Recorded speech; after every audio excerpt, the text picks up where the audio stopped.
شروع اللہ کا نام لے کر جو بڑا مہربان نہایت رحم والا ہے۔ طاسین، یہ قرآن یعنی کتاب روشن کی آیتیں ہیں، مومنوں کے لیے ہدایت اور بشارت ہے، وہ جو نماز پڑھتے اور زکوٰۃ دیتے ہیں اور وہ آخرت کا بھی یقین رکھتے ہیں۔ جو لوگ آخرت پر ایمان نہیں رکھتے، ہم نے ان کے اعمال ان کے لیے آراستہ کر دیے ہیں تو وہ بھٹکتے پھر رہے ہیں۔ یہی لوگ ہیں جن کے لیے برا عذاب ہے اور وہ آخرت میں بھی بہت نقصان اٹھانے والے ہیں۔ اور تم کو یہ قرآن اس حکیم و علیم کی طرف سے عطا کیا جاتا ہے۔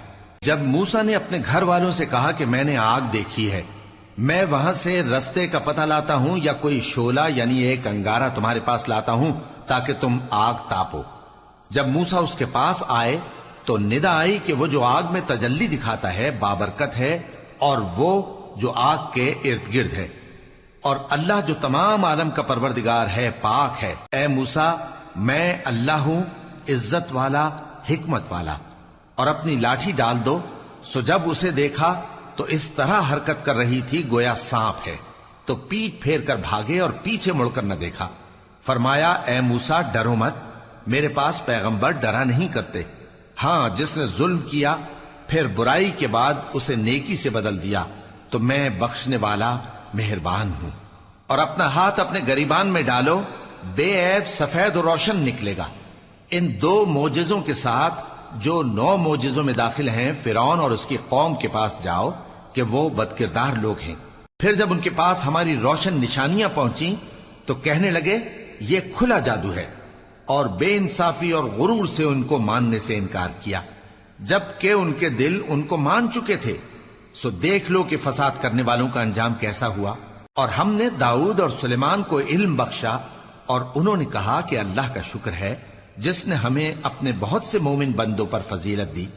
اور سلیمان داؤد کے قائم مقام ہوئے اور کہنے لگے کہ لوگوں، ہمیں اللہ کی طرف سے پرندوں کی بولی سکھائی گئی ہے اور ہر چیز عنایت فرمائی گئی ہے، بے شک یہ اس کا خاص فضل ہے۔ اور سلیمان کے لیے جنوں اور انسانوں اور پرندوں کے لشکر جمع کیے گئے اور پھر ان کی جماعتیں بنائی گئیں، یہاں تک کہ جب چیونٹیوں کے میدان میں پہنچے تو ایک چیونٹی نے کہا کہ چیونٹیوں، اپنے اپنے بلوں میں داخل ہو جاؤ، ایسا نہ ہو کہ سلیمان اور اس کے لشکر تم کو کچل ڈالیں اور ان کو خبر بھی نہ ہو۔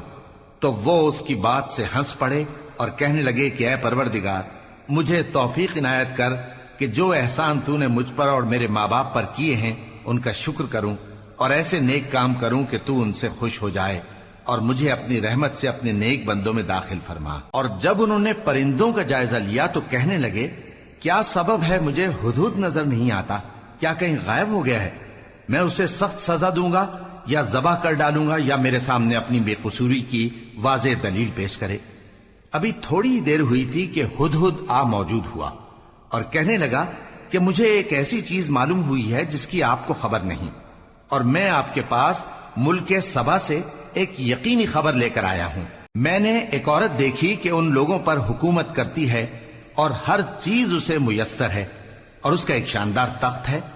میں نے دیکھا کہ وہ اور اس کی قوم اللہ کو چھوڑ کر آفتاب کو سجدہ کرتے ہیں، اور شیطان نے ان کے اعمال انہیں آراستہ کر دکھائے ہیں اور ان کو رستے سے روک رکھا ہے، پس وہ رستے پر نہیں آتے اور نہیں سمجھتے ہیں کہ اللہ کو جو آسمانوں اور زمین میں چھپی چیزوں کو ظاہر کر دیتا اور تمہارے پوشیدہ اور ظاہر اعمال کو جانتا ہے، کیوں سجدہ نہ کریں؟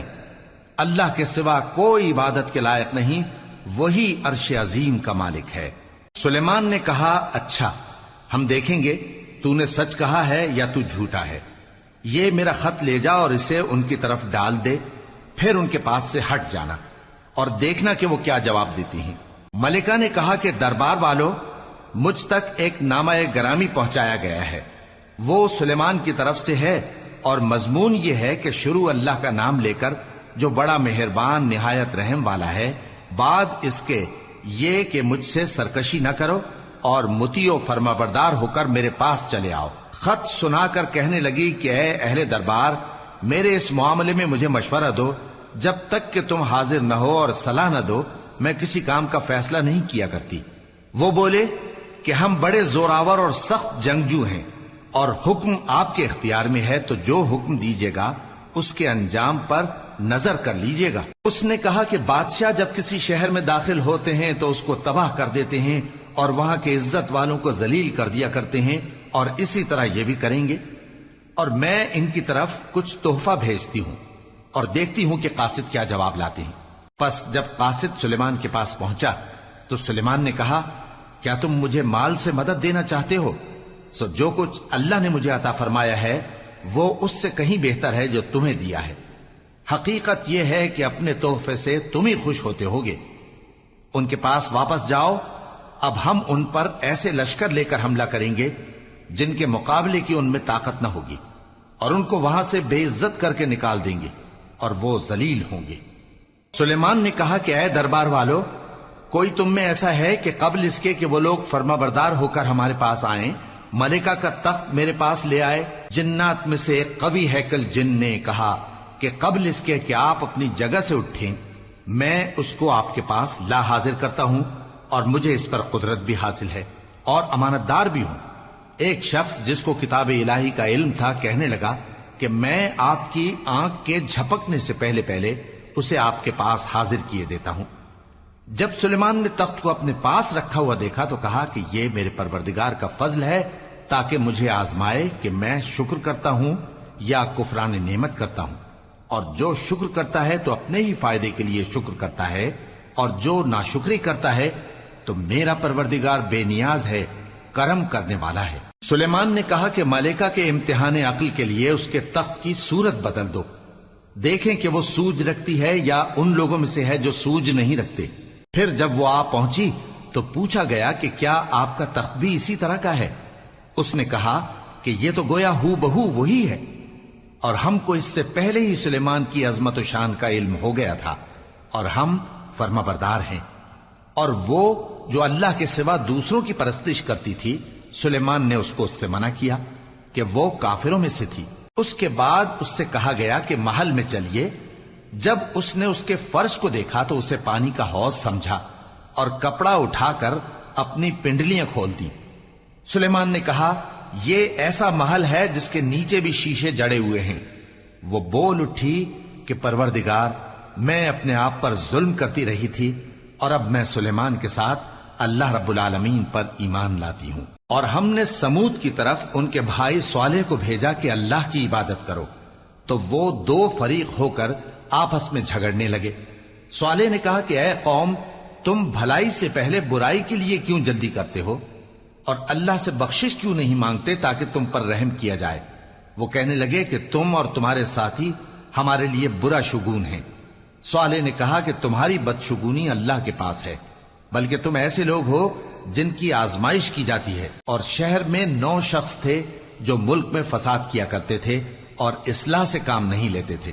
کہنے لگے کہ اللہ کی قسم کھاؤ کہ ہم رات کو اس پر اور اس کے گھر والوں پر شبخون ماریں گے، پھر اس کے وارثوں سے کہہ دیں گے کہ ہم تو اس کے گھر والوں کے موقع ہلاکت پر تھے ہی نہیں، اور ہم سچ کہتے ہیں۔ اور وہ ایک چال چلے، اور ہم نے بھی ایک تدبیر کی، اور ان کو کچھ خبر نہ ہوئی۔ تو دیکھ لو کہ ان کی چال کا انجام کیسا ہوا۔ ہم نے ان کو اور ان کی قوم سب کو ہلاک کر ڈالا۔ اب ان کے یہ گھر ان کے ظلم کے سبب تلپٹ پڑے ہیں۔ جو لوگ علم رکھتے ہیں ان کے لیے اس میں نشانی ہے، اور جو لوگ ایمان لائے اور ڈرتے تھے ان کو ہم نے نجات دی۔ اور لوط کو یاد کرو جب انہوں نے اپنی قوم سے کہا کہ تم بے حیائی کے کام کیوں کرتے ہو جبکہ تم دیکھتے ہو؟ کیا تم عورتوں کو چھوڑ کر لذت حاصل کرنے کے لیے مردوں کی طرف مائل ہوتے ہو؟ حقیقت یہ ہے کہ تم احمق لوگ ہو۔ تو ان کی قوم کے لوگ بولے تو یہ بولے، اور اس کے سوا ان کا کچھ جواب نہ تھا کہ لوط کے گھر والوں کو اپنے شہر سے نکال دو، یہ لوگ پاک بننا چاہتے ہیں۔ تو ہم نے ان کو اور ان کے گھر والوں کو نجات دی، مگر ان کی بیوی کہ اس کی نسبت ہم نے مقرر کر رکھا تھا کہ وہ پیچھے رہنے والوں میں ہوگی۔ اور ہم نے ان پر مے برسایا، سو جو مے ان لوگوں پر برسا جن کو متنبع کر دیا گیا تھا برا تھا۔ کہہ دو کہ سب تعریف اللہ ہی کے لیے ہے، اور اس کے ان بندوں پر سلام ہے جس کو اس نے منتخب فرمایا۔ بھلا اللہ بہتر ہے یا وہ جن کو یہ اس کا شریک بناتے ہیں؟ بھلا کس نے آسمانوں اور زمین کو پیدا کیا، اور کس نے تمہارے لیے آسمان سے پانی برسایا؟ پھر ہم نے اس سے سرسبز باغ اگائے، تو تمہارا کام تو نہ تھا کہ تم ان کے درختوں کو اگاتے، تو کیا اللہ کے ساتھ کوئی اور بھی معبود ہے؟ ہرگز نہیں، بلکہ یہ لوگ رستے سے الگ ہو رہے ہیں۔ بھلا کس نے زمین کو قرارگاہ بنایا اور اس کے بیچ نہریں بنائیں اور اس کے لیے پہاڑ بنائے، اور کس نے دو دریاؤں کے بیچ اوٹ بنائی؟ یہ سب کچھ اللہ نے بنایا، تو کیا اللہ کے ساتھ کوئی اور معبود بھی ہے؟ ہرگز نہیں، بلکہ ان میں اکثر علم نہیں رکھتے۔ بھلا کون بے قرار کی التجا قبول کرتا ہے جب وہ اس سے دعا کرتا ہے، اور کون اس کی تکلیف کو دور کرتا ہے، اور کون تم کو زمین میں اگلوں کا جانشین بناتا ہے؟ یہ سب کچھ اللہ کرتا ہے، تو کیا اللہ کے ساتھ کوئی اور معبود بھی ہے؟ ہرگز نہیں، مگر تم بہت کم غور کرتے ہو۔ بھلا کون تم کو جنگل اور دریا کے اندھیروں میں رستہ بتاتا، اور کون ہواؤں کو اپنی رحمت کے آگے خوشخبری بنا کر بھیجتا ہے؟ یہ سب کچھ اللہ کرتا ہے، تو کیا اللہ کے ساتھ کوئی اور معبود بھی ہے؟ ہرگز نہیں۔ یہ لوگ جو شرک کرتے ہیں، اللہ کی شان اس سے بلند ہے۔ بھلا کون خلقت کو پہلی بار پیدا کرتا پھر اس کو دوبارہ پیدا کرے گا؟ اور کون تم کو آسمان اور زمین سے رزق دیتا ہے؟ یہ سب کچھ اللہ کرتا ہے، تو کیا اللہ کے ساتھ کوئی اور معبود بھی ہے؟ ہرگز نہیں۔